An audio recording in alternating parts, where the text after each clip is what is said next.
You gave up life as you know it at 29 years old to be a caregiver for your mom, who has multiple system atrophy. I'm your host, Valerie Borgman, and today we're talking with speaker and host of the podcast Young Life Interrupted, Adrienne Glusman, about the sacrifices she made for her mom, their journey together, and how she wouldn't have had it any other way. After a lot of back and forth, I said to myself, I just need to move. My mom's life was me. Everything that I wanted and I needed, she made the effort to do. I didn't think it was going to happen this soon in my life, but just as much as I needed my mom when I was younger, now my mom needs me. Welcome to Desperately Seeking Senior Living, a podcast for sons, daughters, grandkids, and spouses who suddenly find themselves tangled in the search for senior living and care. If you like today's episode, don't forget to subscribe and check out our doable download in today's show notes for a printable summary of the show and a bonus tip from our guest. So I am an only child of divorced parents. So my mom and I were always best friends. Even though I had my close-knit group of friends, my mom and I always just kind of had this common bond. It's like some people have it with their dad, some people have it with their mom. Mine was definitely with my mom. She was always just such an incredibly attentive, hardworking parent. Even though she worked a full-time job and was running a household, she always made sure that she was volunteering at my schools and engaged in my dance studio and always kind of being that parent that was super supportive, always around, always had time for me. So when I graduated from college, I made the decision that I wanted to move to New York City because in part, I kind of had the secret idea in my mind that I would eventually quit my corporate job and try to audition for Broadway. Mom didn't know that, that's for sure. But that was my secret plan I had devised. So I knew it would be hard for mom to let me go. So I can only imagine what it must feel like to kind of hold your child in this kind of a cocoon in this bubble of a world, but then also recognize when they hit a certain age, they have to release you and let you live your life. I moved to New York City when I was 24 years old. I always had this vision that once my mom retired, that eventually she would come up to New York to spend time with me. We could travel, we could take all these trips. So for me, moving to New York was just the icing on the cake. My mom loved New York, and I was just super pumped for her to have the opportunity to come up and stay with me and experience more the city has to offer. I typically touch base with my mom. Usually I always called her in the morning on my way to work and would try to talk to her at night if I could. And there was one specific day that I can recall. I was on my way to work and I couldn't get in touch with her, but I kind of just thought, well, she didn't hear the phone. No big deal. I'll try calling her later. Well, the day carried on and I got caught up. And next thing I knew, it was 4:00 in the afternoon and I still didn't hear from my mom. So I tried calling again, no answer. I reached out to a friend. Ironically, my mom had told me the night before that she was going to be having dinner with a friend that night. So I had that friend's phone number. So I reached out and I said, hey, I know that you're going over to mom's to get her for dinner tonight. I don't know what's going on, but I can't reach her. Like, can you let her know when you get there that I've been trying to call? Her friend gets there, knocks on the door. There's no answer. My mom's car's there. She tries calling. Mom's not answering the door. Finally, she calls the fire department basically to break in. And they ended up finding my mom completely passed out cold in her bedroom, unresponsive. That's what I always say was the moment that I knew that my life was going to be forever changed. Fortunately, they didn't have to take her to the hospital, but mom couldn't recall what happened, if she fell, if she just passed out. We don't even know how long she was on the floor. It was just a very scary thing since she lived by herself to imagine me being, not a million miles away, but all the way in New York City in her home in Florida. Wow. I can't even imagine. And how great is it that you knew her plans, Yes. that you had the information about her friend and were able to contact her. Yep, totally. But I can't even imagine this happening with you being so far away. How old was your mom? So my mom was in her early 70s. So my mom had been diagnosed with Parkinson's disease. I didn't really think much of it because I didn't know too much about Parkinson's. It's not like when you hear someone gets a cancer diagnosis and there's so much information about cancer. I remember when my mom told me, I just wasn't even that taken aback. It didn't really make me sad. The only thing I really knew about Parkinson's was Michael J. Fox. And I knew that he had a lot of kind of the shifting in his body. And I didn't really notice any of those types of symptoms with my mom. And she seemed okay. When I would go home to visit, there would be little things that she wouldn't do. She lived in a second-story condo. So sometimes I would get there and there would just be bags of trash in the kitchen, just like tied up, lining the kitchen that she hadn't taken downstairs. And I never thought twice. And I always said, "Oh, Mom, you're just being lazy," because she had recently retired.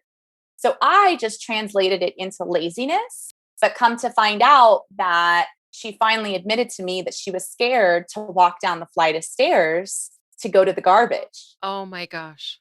She was starting to get a little bit of the imbalance that comes with Parkinson's. And if I had to guess what happened to her when she passed out that day, is that she fell, maybe lost some balance and fell, maybe hit her head, or maybe tried pulling herself up or getting herself up, and just from exerting all that energy, passed out.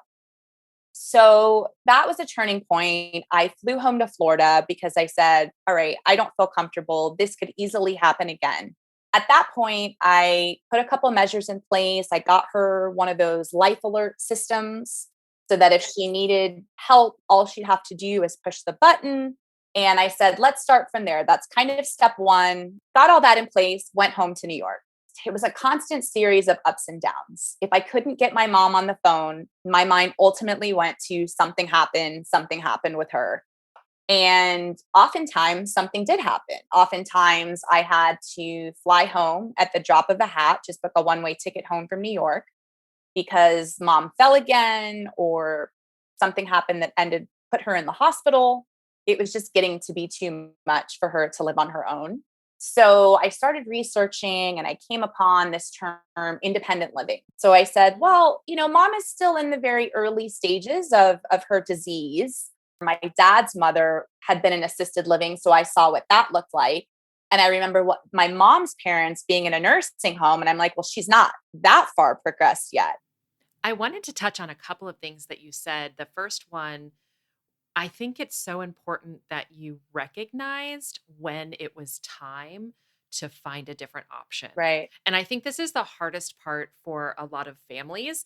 And then as you're talking about the different options, I think that's a really difficult part too, is trying to figure out what the best fit is. Yep. So what did you think about the independent living option? I was like, oh, this independent living thing sounds cool. It's kind of an elevated senior living community.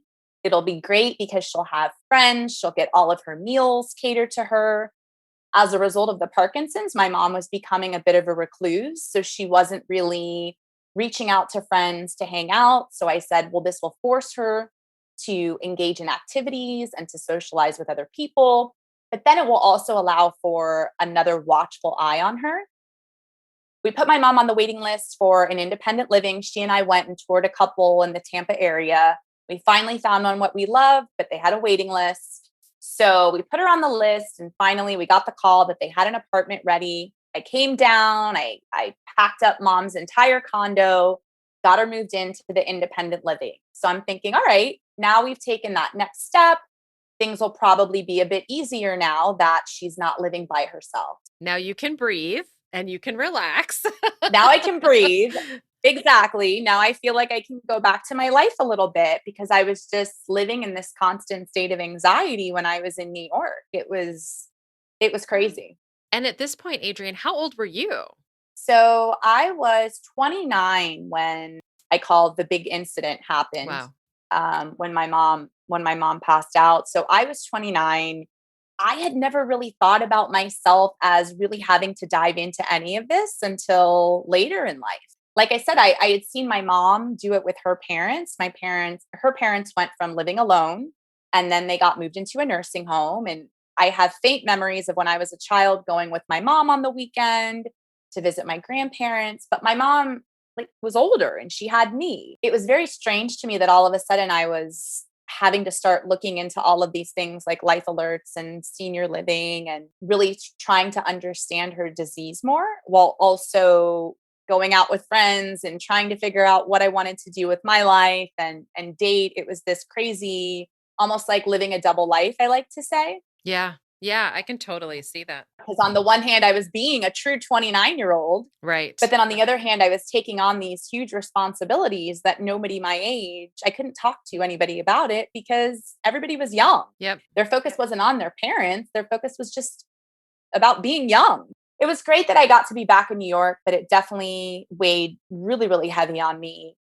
Even though mom lived in independent living, incidents happened because since Parkinson's is a neurodegenerative disease with no cure, it's only a matter of, the next decline and the next decline and the next decline. So even in independent living, I remember coming home once because she was not able to manage her medication. She was taking way too much medication or not enough medication, and that landed her in the hospital.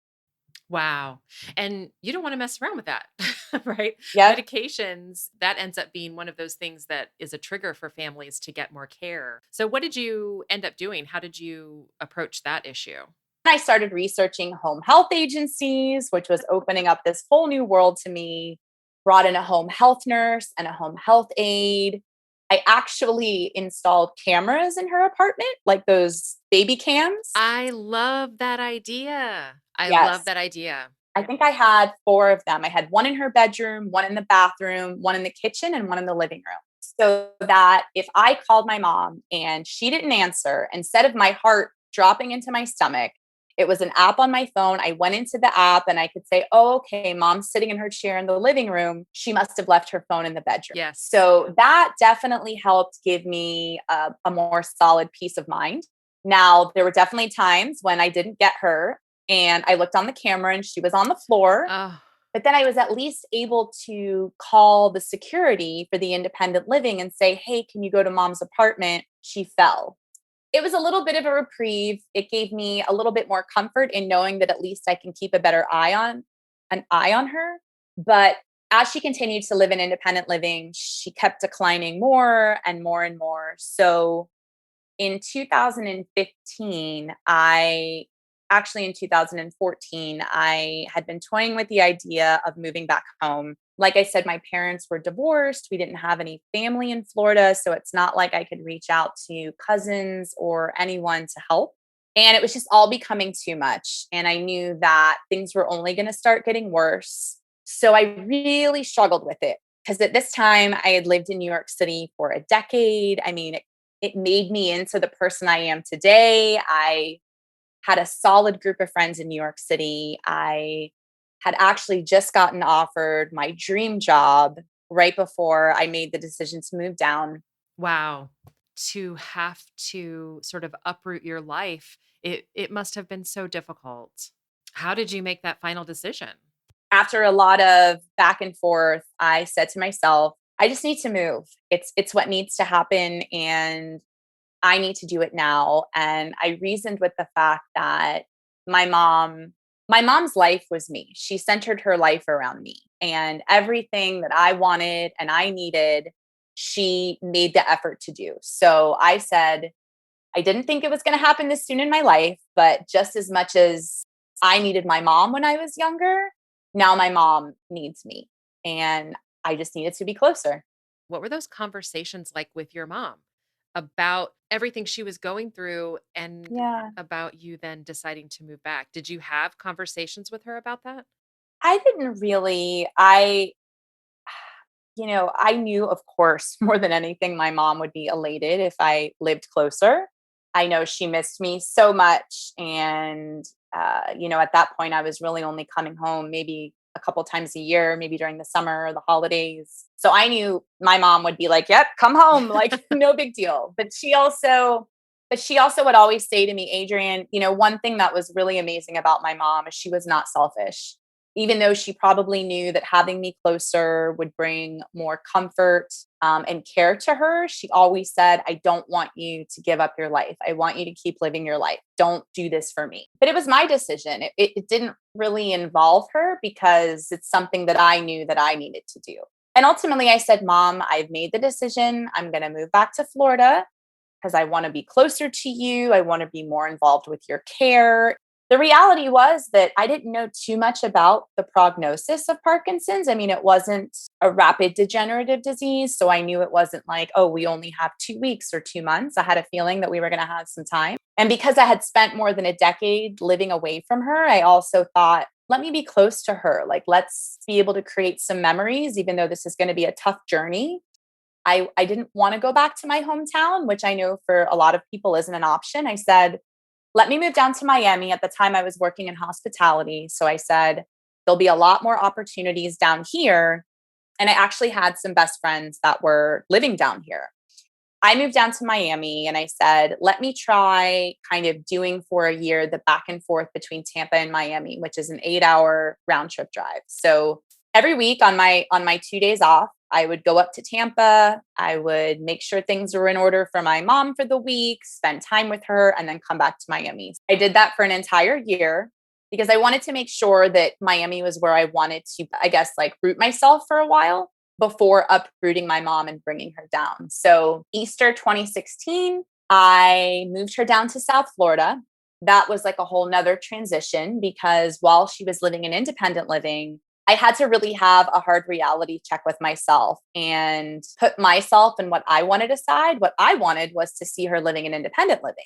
I didn't want to see her living in assisted living because I had gone and I had toured different assisted living facilities in South Florida. And I would say the majority of them, I turned right around and walked out and started crying in my car because it was just like a completely different level than independent living. And while there were people in assisted living who were at different function levels, it was just still super hard to imagine my mom was ready for that phase. Did you feel like she was though? Well, like, were you torn?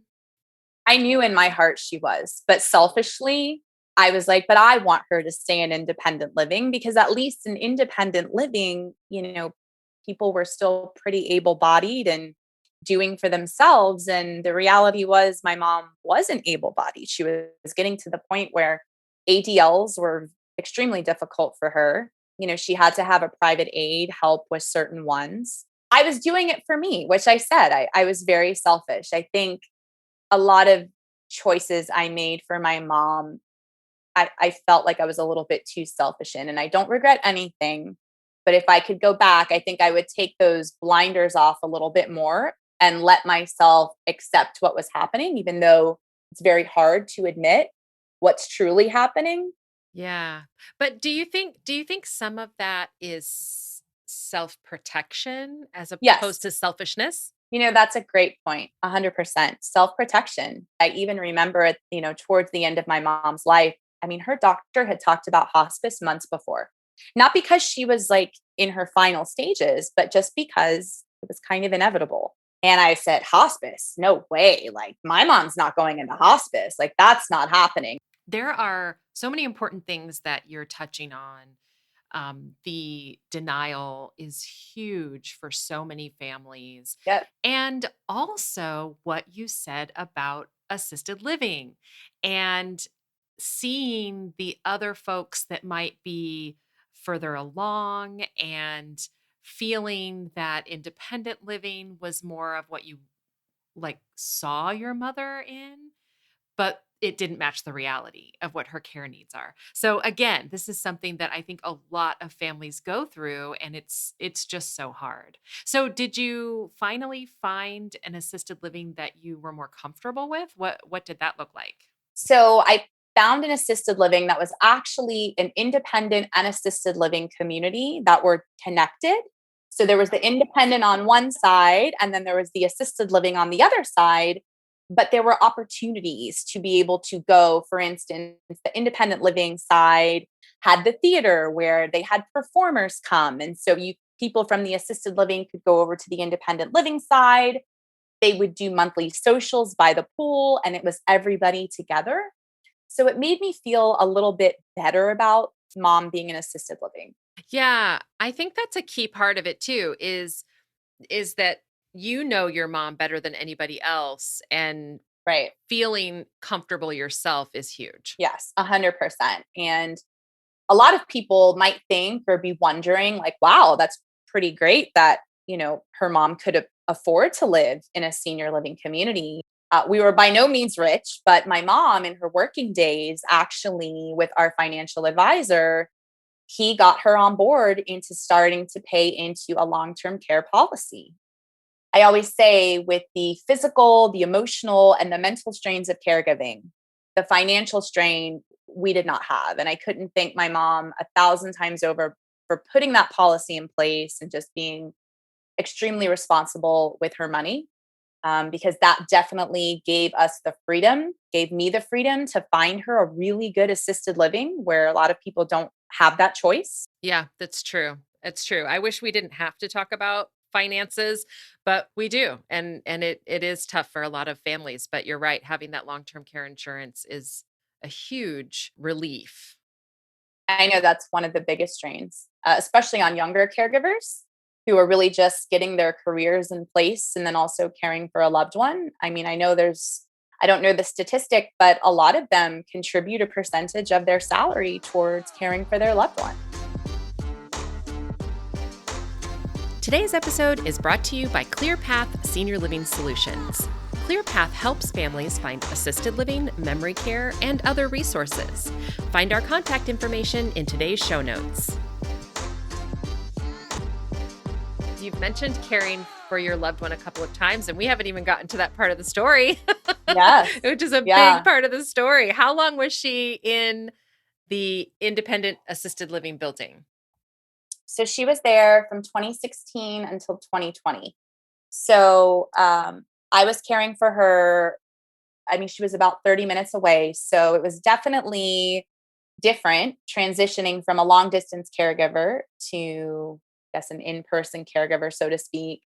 When I was a long distance caregiver, of course, at that point, I had taken over all of her finances. I was managing paying all of her bills, all the finances, medication refills, doctor's appointments, all of that. But when I was in person, of course, it was still doing all of that. But I was also, even though she was in an assisted living, that wasn't like a dumping ground for me. Right. She was still my mom. And even though I wasn't caring for her 24/7 in my home, didn't mean that I wasn't going to care for her. So every day after work, I would go there. I would be there for dinner time. I would get her in bed every night. I would spend a majority of the day, either Saturday or Sunday, spending time with her. Wow. So, I mean, I would say I was about 25 to 30 hours a week of caring for her. Eventually, it got to the point where the assisted living said that she was progressing and that we would either need to bring in private duty aides so that she could have care around the clock, or she would have to move into a nursing home. She couldn't do any of the activities of daily living. So she needed assist with dressing, getting out of bed, toileting. She wasn't eating much. So she really needed somebody there monitoring her eating. At this point, was she on the assisted living side then? She was. And so there were aides, I guess LPNs, I forget what they call them. Or CNAs? Or, CNAs, exactly. There were CNAs on the floor, but of course, each CNA has X number of residents that they have to attend to. My mom was not demanding, because she wasn't demanding it, but requiring much more of their time. So they were having to take away time from other residents. It was just getting to the point where she just needed more one-on-one time, especially because she had a neurological disease. Everything was a much slower process.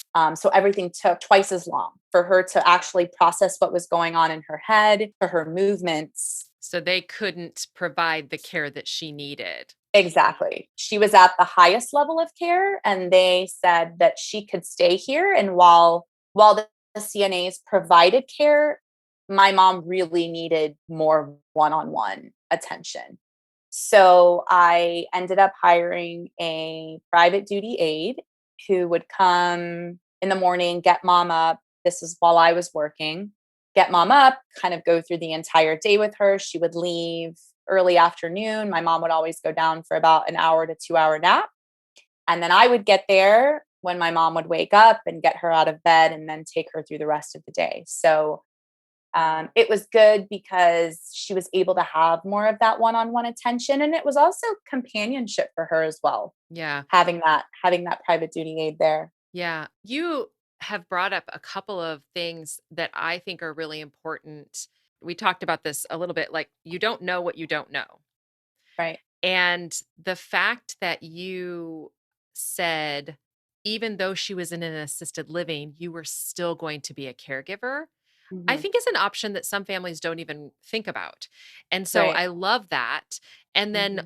I think hiring in home care is also an option that families wouldn't necessarily think about. And Right. of course, the finances, come into Exactly. play with this. Yep. But it's like you got creative in that environment. Hmm. And I love Yeah. that. And I think, again, like I said, I mean, finances aside, we were very fortunate that we were able to hire private care. If Yeah. we didn't have the funds, that wouldn't have been an option. Yeah. And she probably would have had to move into a nursing home, or I would have needed to quit my job so that I would be able to be with her during her waking hours. Yeah. I was just So, going to ask you. So you still had your full time job and right. then you were also caregiving. Caring for my mom. So at Yeah. this point, was your mom alone at all? Between myself and her private duty aide and then the CNA on the floor who would kind of pop her head in and check on her in that time between when the private duty aide left and I got there. And then also they do the overnight checks to make sure that everything's okay. I mean, with the exception of when she was sleeping at night and taking her nap in the middle of the day, there was never a period of time that she was alone. No, which was super important. And one thing I didn't touch on is that when I moved back home, I was working in hospitality and I wasn't really crazy about my job. And I was having to find that balance of work and Mhm. then seeing my mom. Well, depending on where you live, if anyone lives in South Florida, you'll know what 5 o'clock traffic is like. So I would say for the first year, I was trying to battle 5 o'clock traffic, drive from Miami to Hollywood, which is a city that's probably about 30 minutes north, in 5 o'clock traffic to get to my mom. And it was just extremely stressful. I would get there late. She'd be calling. This is when she was still able to like pick up her cell phone and call, like, where are you? I thought you were coming. When are you going to get here? Um, so I finally got to the point where I said to myself, I don't even like my job. What can I do so that I can have a more flexible schedule, still be able to make money and be able to show up more for my mom? So I actually stepped into remote work, virtual work. I became a virtual assistant because that's one of the first things I Googled. And I said, well, with all my corporate experience, I have this skill set for this. So I started out by working for a VA agency, and then I eventually decided to start my own VA agency and become an entrepreneur. That was really huge for me because I know for a lot of caregivers trying to work and find the balance of caregiving, so many have to quit their jobs, Yes. especially if they're 24/7 caregivers, because the demands of work and caregiving, they just don't go hand in hand. Yeah. So I can say that that was probably one of the best things that I had ever done, not only for myself, but for my mom, because then I was able to leave at 2 o'clock in the afternoon to drive to get to her to beat traffic. I would take my laptop with me because as long as I had a laptop and a Wi Fi connection, I could work. But I could still be around my mom, even if I was on the computer. Like she could be sitting here watching TV. I would be working, going to doctor's appointments. I was able to take my laptop in the waiting room because we all know how long doctor's appointments take. And I always joke and say that my laptop saw the inside of like ERs and hospital rooms more than any other laptop because countless times, my mom would be rushed to the ER and we're sitting in the ER for 20 hours and I'm able to work from there. So that was really great in terms of allowing me more time to caregive and show up for my mom. Mhm. It took that pressure off that I was really experiencing in the workplace, even though my supervisors knew about my situation. I was very transparent with it. It was still stressful because I wanted to be a good employee and I wanted to make sure I was performing to the best of my abilities. So, mom, when I got her to South Florida, I had to get her all new doctors. And I got her a new movement disorder specialist who actually re-diagnosed her to not having Parkinson's, but to having what's called multiple system atrophy or MSA, which like nobody's even heard of. It's a rare disease. And basically she was diagnosed with MSAP, Parkinsonism. So it has a lot of the same symptoms as Parkinson's, which is why it's so commonly misdiagnosed as Parkinson's.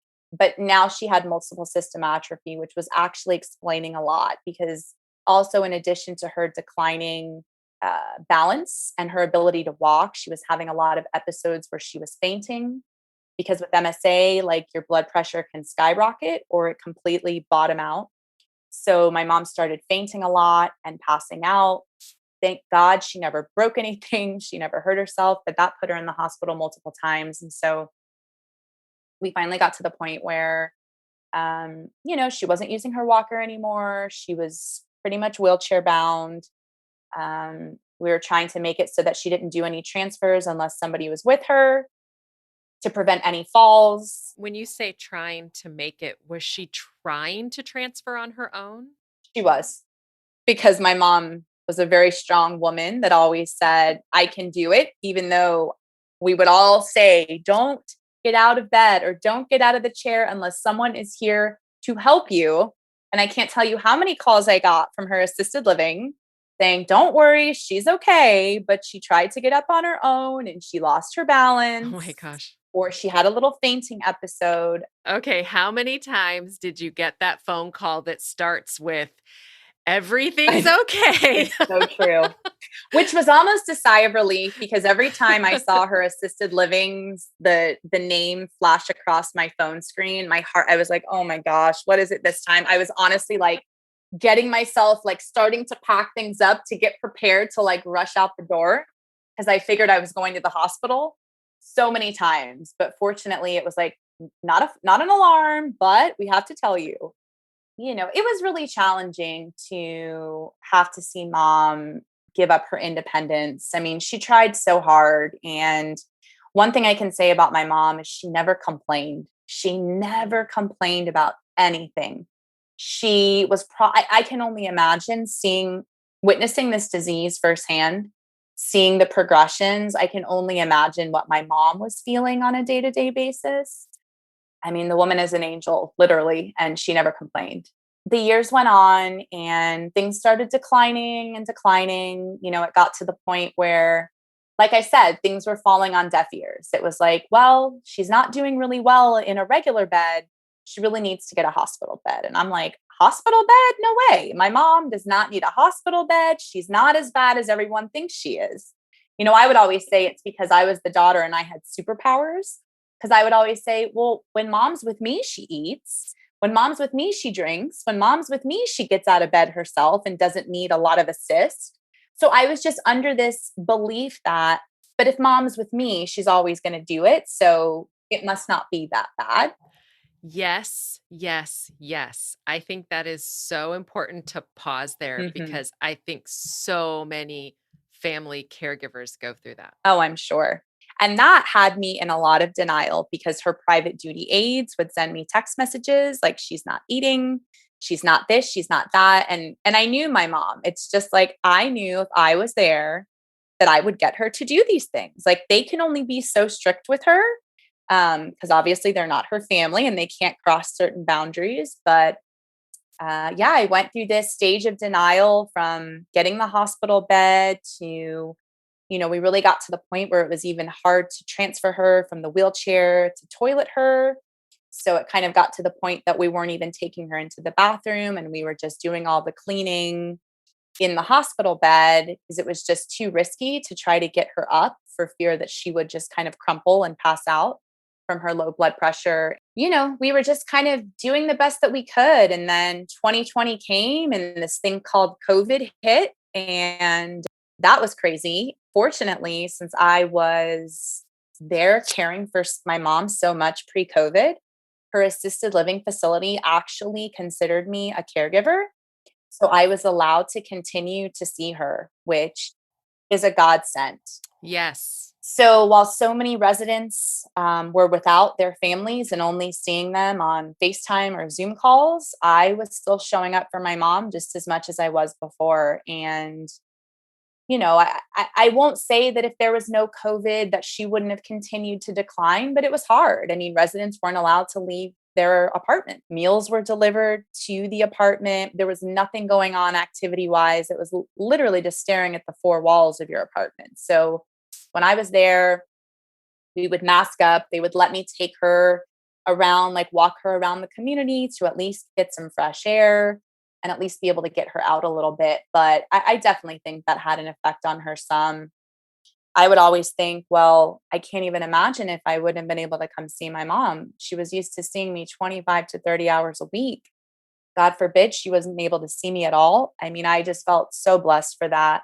But then also extra nervous with COVID at the same time because I was getting tested every week along with their staff to make sure I didn't have COVID. So, as scary as COVID was, then I also had this underlying anxiety that God forbid I get COVID, not only for myself, I didn't even care about myself, but for my mom. And end of July, my now fiance and I decided to take a quick little trip to the Florida Keys. We just wanted to be in nature and kind of get out of Miami. And I always say that God forced us to do it because there was actually a hurricane coming and we were debating whether we should go.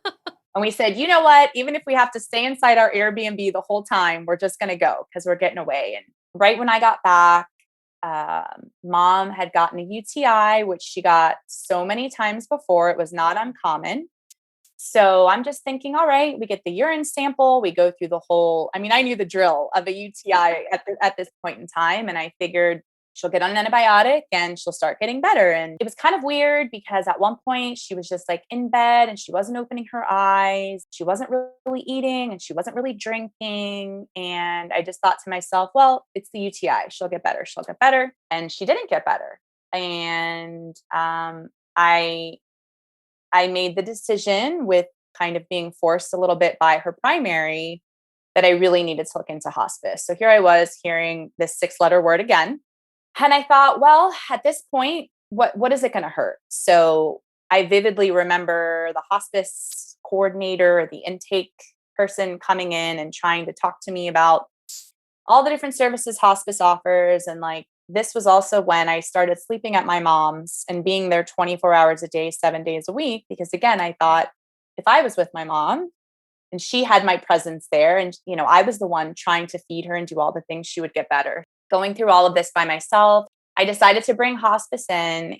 Everything just happened so fast. And then all of a sudden, one day, she just forgot how to swallow. So then we couldn't put any fluid down her. She couldn't take in any food. She couldn't even take her medication. I was like panicking and I was like, I don't know what to do. And as a caregiver, we always know that when something happens, we just spring into action. We figure it out. We do the research or figure out like what the best next step for our loved one is. And at this point, like I did not know what to do. So I decided to send my mom into hospice inpatient because I thought, well, maybe if they put her on an IV of fluid, maybe she just needed, again, still hopeful, just still really not seeing what was in front of me, that my mom was done fighting the fight. So sent her into hospice inpatient to try to get some fluid in the hopes that maybe it would revitalize her. I think I was the only one that was aware that it wouldn't, but, hospice respected my wishes. And I remember thinking, like, I vividly remember my mom being taken by transport. And I remember saying to her, like, Mom, you're going to come back. It's okay. And when I walked in, it was like a shell of a person that was there. And I was aware and I knew that this was probably it. Before I had said, I want her to come home because the hospice doctor had called and said, I really think you need to come. I didn't necessarily want her to pass away in a hospital. So I had said, I want you to start putting the paperwork in to send her back home. But once I got there that day, I just knew that I didn't want to move her. I didn't want her to have to be taken because even though it was like home, I think it's different for people that lived in the same home and have all these memories. While it was home, it wasn't this place that she had all these incredible memories, and it wasn't the home that I was raised in. Yeah. So I saw her on a Wednesday and she passed the following Thursday. Um, and I actually went back to see her one more time, even though I had said all my goodbyes and done everything. I went back one more time when I learned that the sense of hearing is the last thing to go, which I didn't know. And I went back, and then she passed the next day. So yeah, it was definitely 2020 is a super hard year. That's for sure. I'm so sorry. Do you feel like it's harder because it's like also losing an identity? So you lost your mom, but then you also lost that caregiving identity. Yes, I actually talk about this topic a lot because when I was caring for my mom, one thing that I would always say, and mind you, I was very fortunate to be able to go home to my own apartment at night. I was fortunate to be able to have some free time to be able to go take a walk on the beach or go have dinner with friends, whereas so many people don't have that option. And I think that's really where you lose your sense of self identity. But I always told myself, and was selfish at times in my caregiving journey, because I always said that my mom's not going to be here one day. And I don't want to be like, who am I now? What do I do now? I didn't want to be in a place where I was completely lost and felt like I had to start over from scratch. That's why I started my own business. I thought I was insane for starting my own business while caregiving, knowing my mom was only going to get worse. But having, quote, graduated from caregiving and being 1 year out from it, it's like while I lost that piece of my identity, I always did my best to try to maintain who I was throughout that caregiving journey. It's just now a piece of that identity has been taken away and actually transferred into a newfound identity. And that's in supporting caregivers versus being a caregiver myself. So My guess is that a lot of caregivers needed to hear that right now. mhm, I think that's so important that it kind of like what we were talking about before, that it's not selfish, it's self-care. exactly. And that's what you did. Mhm. And I think I'm guessing your mom would be very proud of you for doing that. I think so. I think so. Yeah. I mean, you always hear as a caregiver, and I know to some, it's just like, how can people say self care, self care? Like, I barely even have time to take a shower, while caring for my loved one. I barely have time to do anything. But I know that I would always say, and I understand that I was in a very different situation where I had some freedoms, but I would always say, even if that means 5 minutes, 10 minutes a day, doing something that lights you up and brings you joy, like doing something that you would do pre-caregiving. Now, I'm not saying, like, I used to go backpacking like across the world for 2 months at a time. Those days were over, right? But I also enjoyed listening to music. I also enjoyed dancing. I always enjoyed getting out in nature. So it's finding those things that you always loved to do and still love to do, and really putting effort into doing them, even if it's like once a week. It's better than nothing. And I feel like in that way, despite the all the effort and the mental energy that goes into caregiving, at least you're still giving yourself a piece of that self identity, so you don't forget who you were before caregiving. Yeah, exactly. And you're also giving back Yes. because you started a podcast. Yes. Tell us a little bit about that. So after my mom passed away, I had to step out of the entire caregiving world for a while. I had started an Instagram handle back in 2019, just on a whim. Mostly it was my way of kind of journaling or being a little bit cathartic in terms of conveying my emotions and my feelings in the day-to-day life of caregiving, never thinking that anybody would find my handle or read my posts, but I was doing it for me. It was a huge release. That gained traction, and I always knew, and I always said to myself that there is a reason that I became a caregiver at a younger age. Like, there is a reason that I went through this experience starting at 29. There has to be a reason for this. When I stepped out of caregiving, I I knew that I needed to do something more. I knew that I needed to do something to honor my mom's memory.